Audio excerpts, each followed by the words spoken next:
ভাইরালি সব কঠিন ভাইরালি লাইক করে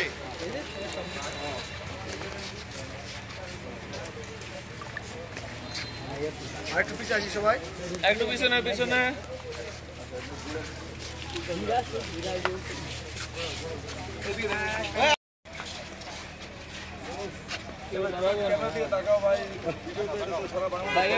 সুন্দর হয়েছে আলোর দেখছিলেন যে এই যে পিছনে যাদেরকে নিয়ে আসা হয়েছে তারা কিন্তু ডাকাত দলের সদস্য এবং গতকাল যে মাওয়া এক্সপ্রেস রয়েছে যে ভিডিও ভাইরাল হয় ডাকাতদের আক্রমণ থেকে একটি গাড়ি বেঁচে যায় সেই ঘটনায় যারা ভাই লোক নিচে নামি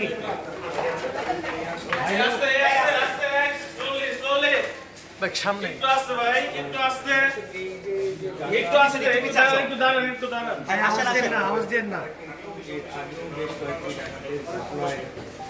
ভাই আসেন আস্তে আস্তে আসেন এবং তাদেরকে একটু দেখান তাদেরকে কিন্তু গতকাল যে রাস্তায় ভাই মোবাইল সামনে দেখতেছি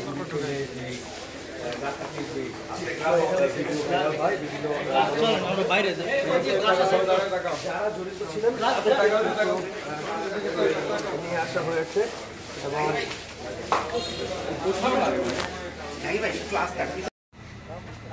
অনেকবার গেছি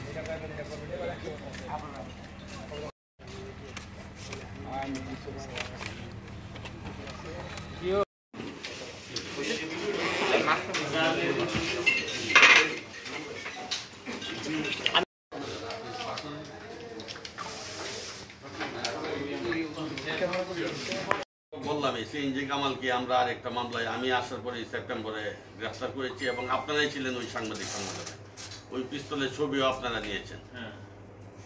আর ওদেরকে এখন কোথায় রাখা হবে বা পরবর্তী পদক্ষেপটা কি হবে পুলিশের? পুলিশের আইনগত ব্যবস্থা নেব, আমরা মামলা দেব, তাকে কোর্টে চালান করব, বাকি আসামি অস্ত্র উদ্ধার করার চেষ্টা করব। আমাদের যে ব্যবস্থা নেওয়া দরকার আইনগত ব্যবস্থা সবগুলি ব্যবস্থা আমরা নেব। এই জন্যই কিন্তু আপনার ক্রাইম কিন্তু আমরা নিয়ন্ত্রণে রাখতে পেরেছি এবং আপনার প্রত্যেকটা ঘটনায় কিন্তু আমরা ডিটেক্ট করেছি। এবং আপনি যেটা বললেন যে মোটর সাইকেলের তারা বলতেছে মুভমেন্ট আপনাদের দেখেও পুলিশ ভাবতেছে, এটা পুলিশই উপস্থিত আছে দেখি তারা কিন্তু এটা আপনি শুনতে পাচ্ছেন। এটা কিন্তু আমাদের ডিবি পুলিশ বলেন, জেলা পুলিশ বলেন, এখানে হাইওয়ে পুলিশ আছে, র্যাবের কোম্পানি আছে শ্রীনগরে, সবাই কিন্তু আমরা সম্মিলিতভাবেই কাজ করতেছি। ধন্যবাদ।